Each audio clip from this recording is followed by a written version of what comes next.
Désormais, personne ne peut remettre en question la réalité du dérèglement climatique engendré par l'activité humaine. Afin d'aborder le changement climatique en cours et à venir, plus particulièrement dans notre région, j'ai invité M.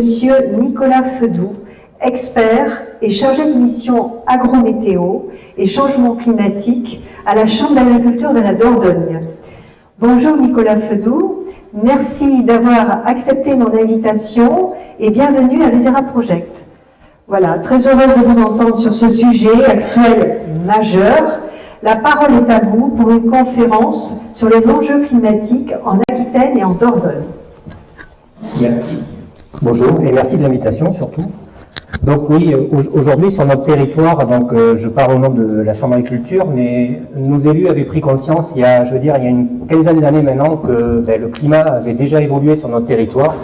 Donc il y a une décision qui a été prise et je les remercie aujourd'hui pour ça parce que ça nous permet d'avoir un recul maintenant et sur les évolutions qui sont déjà en place et qui vont continuer malheureusement demain, parce que la réaction mondiale aujourd'hui fait que, parce qu'on n'est pas tout seul dans cette bataille, il faut savoir que si ça évolue ici, c'est parce que ça bouge pas ailleurs, justement, aujourd'hui, et que, à notre petit niveau, on essaye de faire bouger les lignes, mais que on est tous dans la même galère, je veux dire, de ce côté-là.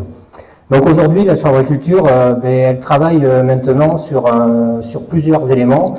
La première chose, c'est qu'on a mis en place maintenant depuis les années 2000 un observatoire du changement climatique spécifique au milieu rural. Donc pas que l'agriculture, parce que l'enjeu territorial, il est agricole, mais il est aussi rural pour nos territoires. Et donc depuis maintenant 10 ans, on commence à avoir des éléments de quantification de ce changement climatique par des indicateurs météorologiques, déjà pour commencer, sur l'évolution des températures, de la pluviométrie. Donc là, déjà, on a pu constater que depuis les années 60, le climat a énormément évolué au niveau des températures et même de la pluviométrie, parce que pour l'instant, c'était des choses qu'on touchait un peu par un peu je vais dire, au doigt mouillé, qu'aujourd'hui, on a vraiment des références là-dessus, par cet observatoire. Et ensuite, un deuxième outil qui est plutôt un outil de projection, où là, on travaille sur les éléments du GIEC qui ont été publiés dernièrement, qu'on met à jour régulièrement, sur comment évoluera ce climat à l'horizon. Alors avant, on disait l'horizon 2030 et l'horizon 2080 pour avoir des points de repère. Aujourd'hui, malheureusement, vu l'accélération du changement climatique, on sait que jusqu'à l'horizon 2060, on connaît le climat qu'on aura sur notre territoire, puisque malgré les quelques COP qu'on a eues, qu'elles soient 20, 21, et puis les choses n'ont pas évolué en matière d'émissions à gaz à effet de serre dans l'atmosphère, donc on sait vers quoi on va jusqu'à l'horizon 2060. Donc l'intérêt, nous, en Chambre d'agriculture, c'est d'essayer d'accompagner la transition qui est en place sur nos territoires auprès des agriculteurs, mais aussi des collectivités, parce qu'on travaille beaucoup avec les collectivités, sur la biodiversité qui est un enjeu majeur aussi pour le milieu agricole, parce que demain on sait que c'est un tout, on ne travaille pas que sur un seul levier.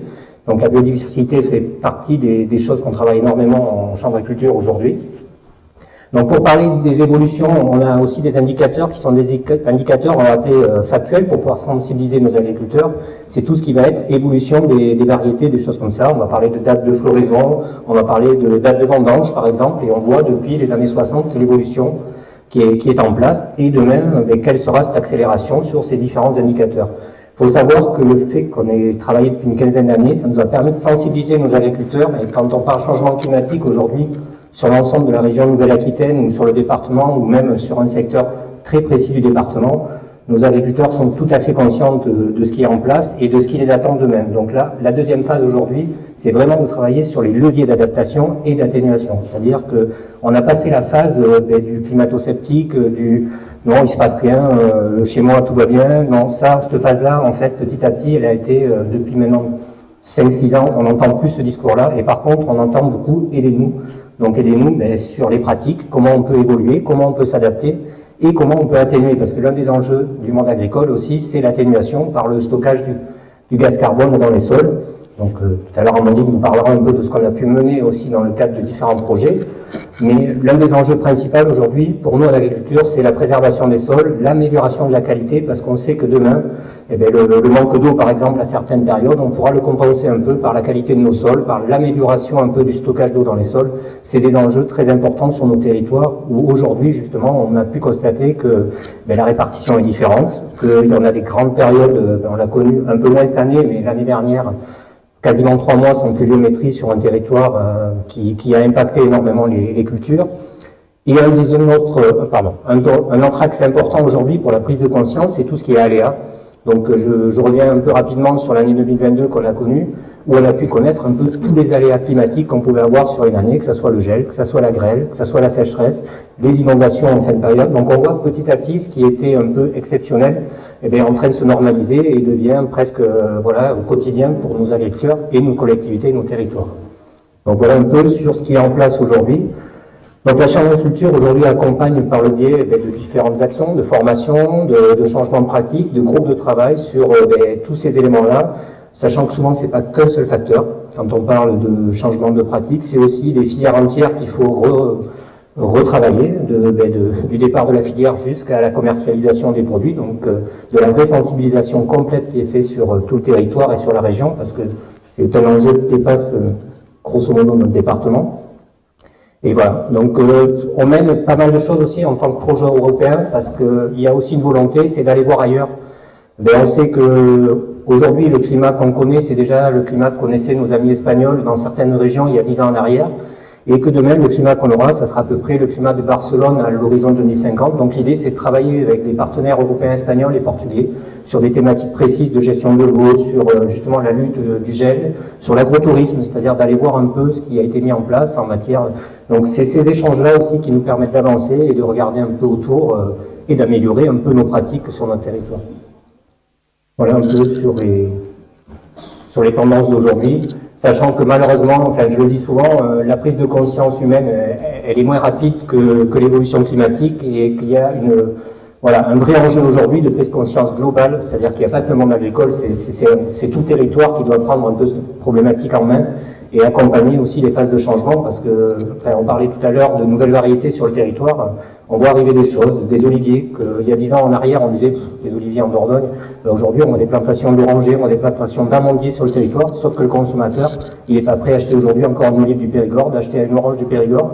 Donc on voit que c'est pas parce qu'une filière ou quelque chose essaye d'avancer et de s'adapter que c'est si facile que ça aujourd'hui de transformer. D'ailleurs, à ce propos, Élodie parlait de variétés qu'elle a été chercher à Toulouse, justement, pour adapter finalement des arbres fruitiers par rapport au climat. Donc c'est sûr que c'est toute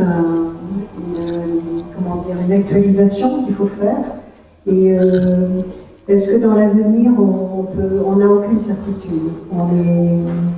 On est très pris par ces canicules répétées, ces inondations, ces feux de forêt qui sont de plus en plus graves.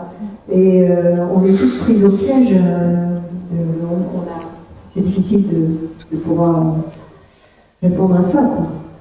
Alors répondre à ça, c'est ce que je disais tout à l'heure, c'est multifacteur en plus, c'est-à-dire que c'est très difficile parce que justement, on peut prendre une décision. Alors, on a un exemple de nos partenaires portugais qu'on a beaucoup travaillé sur le risque incendie, où par exemple, une des solutions au Portugal a été de mettre, pour compenser les chênes qui étaient dépérissantes, de l'eucalyptus. Sauf que eux, ça fait 30 ans qu'ils mettent de l'eucalyptus, aujourd'hui, ils ont une bombe à retardement au niveau incendiaire. Donc nous, le travail, justement, on a eu un projet européen où on a pu présenter les résultats de nos partenaires portugais là-dessus, et de faire des préconisations aujourd'hui, de dire attention sur nos territoires qui sont très boisés, l'eucalyptus qui commence à apparaître d'ailleurs sur notre territoire, c'est peut-être pas la solution. Effectivement, c'est la solution pour s'adapter au changement climatique. Par contre, on crée derrière des risques qu'on avait, du risque incendie, des choses. Donc ça fait partie de ces travaux-là aussi de dire attention, la solution facile n'est pas aujourd'hui la solution la plus appropriée. Et au niveau agricole, nous, on a des instituts de recherche qui travaillent déjà sur, il y a 30 ans en arrière, ils travaillent déjà sur les variétés qui s'adapteraient au changement climatique. Donc les choses ont avancé en matière du végétal déjà, et aussi sur les changements de variétés. Alors je vais prendre un exemple sur un territoire qui n'est pas celui-ci, mais qui est sur le berge racode pour la viticulture, où aujourd'hui on adapte déjà des cépages qu'on n'avait pas du tout de présence sur le territoire pour garder une production qui soit cohérente avec un territoire et un vin qui est spécifique à notre territoire. Donc les choses ont avancé, et alors souvent je le dis, l'agriculture, on a l'impression que ça évolue pas facilement, mais on s'aperçoit que technologiquement aujourd'hui, beaucoup de choses déjà ont avancé par rapport, et pour se caler avec le changement climatique qui était déjà en place.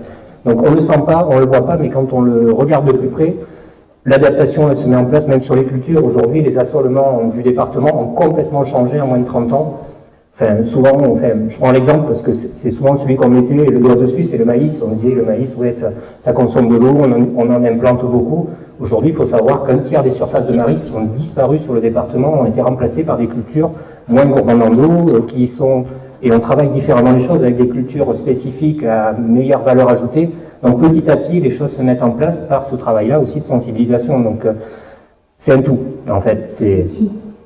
Est-ce que nos études tiennent compte du paléoclimat? Alors, le paléoclimat, on en tient compte parce qu'on regarde justement l'évolution depuis ces périodes-là déjà, parce que notre base mais pour quantifier l'impact humain, quand on parlait tout à l'heure, ben oui, l'homme, c'est l'impact direct qu'on a aujourd'hui par les émissions à gaz à effet de serre. Ça nous permet de voir que, grosso modo, on a eu une accélération de 3 fois plus importante depuis le dernier siècle, qu'il n'y avait jamais eu depuis qu'on fait des relevés par le biais de carottage, des choses comme ça, avec les gaz à effet de serre dans l'atmosphère. Donc ça, c'est des indicateurs importants, ça veut dire qu'on nous dit souvent, oui, il y a eu plus de température sur la planète à certaines périodes, mais c'était des périodes où on n'était pas présent et où la vie n'était pas du tout la même sur notre planète, entre guillemets. Donc ça aussi, c'est un moyen souvent parce que ça fait partie des indicateurs aujourd'hui importants. Et une autre question, avez-vous des études, des statistiques sur l'impact climatologique, plus particulièrement en Périgord noir et en Vallée des Heures? Alors, sur le secteur, c'est la chance qu'on a. Comme on a un observatoire avec des indicateurs très précis à la commune, on arrive à avoir justement une quantification de cette évolution. Alors, comme je disais tout à l'heure, l'observatoire, il débute dans les années 60 parce qu'au niveau climatique, par contre, en matière de relevés, souvent, il y a eu des études de fait par des analyses de pollen, des choses comme ça, qui nous permettent de quantifier dans certains territoires. Donc là aussi, c'est une base de données très importante, mais on peut travailler sur des secteurs comme celui-ci, où il y a avoir des indicateurs, même agricoles, c'est-à-dire qu'on va connaître un peu les essences qui étaient présentes à ces périodes-là et voir ce qui était un peu produit à certaines périodes. Donc on voit les choses, oui, spécifiquement. Bon, et bien écoutez, quelle serait votre conclusion, s'il y avait une conclusion à donner à votre intervention là, pour rassurer un peu les gens au niveau du climat? Pas rassurer, mais donner peut-être... Aujourd'hui, le fait de connaître ce qui se passe, et on sait vers où on va, donc on a des moyens d'agir aujourd'hui, justement. Et moi, ce que je veux dire par là, c'est que, enfin, ça fait 15 ans, c'est un peu anxiogène de travailler sur le climat aujourd'hui, parce que bon, c'est vrai qu'on aurait jeté l'éponge facilement, mais on voit qu'il y a des solutions, des choses qui avancent, des choses... Donc, je pense que si on sait un peu connaître ce qui se passe et les anticiper, on va pouvoir améliorer les choses. Alors, est-ce qu'on arrivera à ralentir? Oui, on va arriver à ralentir, mais il faut que les décisions soient de plus en plus rapides aujourd'hui. Donc, aujourd'hui aussi, c'est de sensibiliser nos politiques, c'est ce qu'on fait dans nos travaux, c'est de faire remonter les choses de terrain qui sont faites et d'être justement avec les collectivités qui travaillent sur la biodiversité, que tout puisse converger à un moment pour pouvoir sensibiliser au maximum nos politiques et que les choses remontent. Il n'y a pas très longtemps, on a travaillé à Bruxelles sur des résultats de projets européens. Et je peux vous dire que quand on amène les choses d'un territoire à Bruxelles, les commissaires européens réfléchissent à 2 fois après à voter une loi et à améliorer les choses. Donc c'est vraiment ça aujourd'hui, l'enjeu, c'est de faire connaître tous les travaux qui peuvent être faits et puis les améliorations qu'on peut avoir, qui sont des fois des solutions simples à mettre en place. Et il y a vraiment un enjeu là-dessus aujourd'hui. C'est qu'il y a des solutions, mais il faut les porter au bon endroit et qu'elles soient portées derrière. Merci. Mais merci à vous. Merci pour votre témoignage. Est-ce qu'il y a des questions? Ah, il y a une question. Bonjour. On se connaît le changement climatique parce qu'on va découvrir par l'adaptation des espèces variétales résistantes à la chaleur. D'ailleurs, Clermont-Ferrand travaille pas mal. Moi, ce qui m'inquiète surtout, c'est l'attitude d'une partie de la population agricole, une toute petite partie, mais réelle, sur des fourrages de plus en plus sauvages qui sont faits. Vous parliez de moyens. Quels sont les moyens de donner la police de l'eau aujourd'hui concrètement pour avoir une action efficace sur les produits agricoles? Sachant que se met en place une irrigation, par exemple, en micro-aspersion, elle peut des fois moins consommer d'eau que justement du bout à bout qui mal conduit va consommer beaucoup plus. Sur les sujets. Mais est-ce que la police de l'eau va avoir des moyens renforcés dans cette production? S'il vous plaît. Alors, cette question, sur la question de l'eau, va pouvoir être débattue tout à l'heure, parce qu'il y a quelqu'un qui... Mais Nicolas Fédou va quand même... Non, mais je vais tourner vers Élise justement parce que ça allait directement après la question. Mais après, l'enjeu, je vous rassurer, en chambre d'agriculture aussi, ce petit pourcentage d'agriculteurs qu'on a, nous aussi on travaille dessus pour justement qu'ils améliorent leurs pratiques, parce que petit à petit, la police de l'eau fait son travail. Ça, je peux vous assurer que sur les territoires, les forages sauvages, entre guillemets, dans notre organisation, on en connaît de moins en moins quand même. Je pense que justement, il y a eu un vrai travail. il y en aura toujours. Comme dans toute corporation, je vais dire, il y aura toujours un petit peu un pourcentage qui ne veut pas faire comme les autres. Il y en a de moins en moins, je vous rassure, parce que vu les contrôles de la police de l'eau, les choses rentrent, mais enfin, je laisserai Élise. Et sur la pratique après de pilotage d'irrigation, on a fait énormément de progrès aujourd'hui, parce qu'il y a autre chose qu'on ne parle pas souvent quand on parle d'eau, c'est l'énergie. Et au coût de l'énergie aujourd'hui, je peux vous promettre que l'eau qui est mise sur les parcelles, elle est réfléchie avant d'y être mise, parce que il faut vraiment qu'elle ait une valeur ajoutée aujourd'hui pour que... depuis un an, on a vécu le coût de l'énergie. Je peux vous dire qu'il y en a beaucoup qui arrêtent même l'irrigation parce que c'est plus le coût énergétique aujourd'hui qui fait que... Mais sans eau, c'est très difficile de mener toutes les cultures aujourd'hui, pas que des cultures qui le demandaient. Et de nouvelles cultures demandent de l'eau alors qu'avant, elles n'en avaient pas besoin.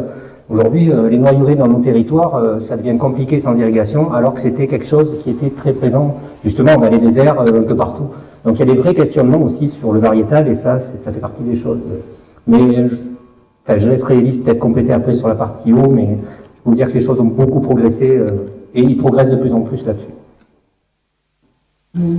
Merci Nicolas Fabien pour votre témoignage.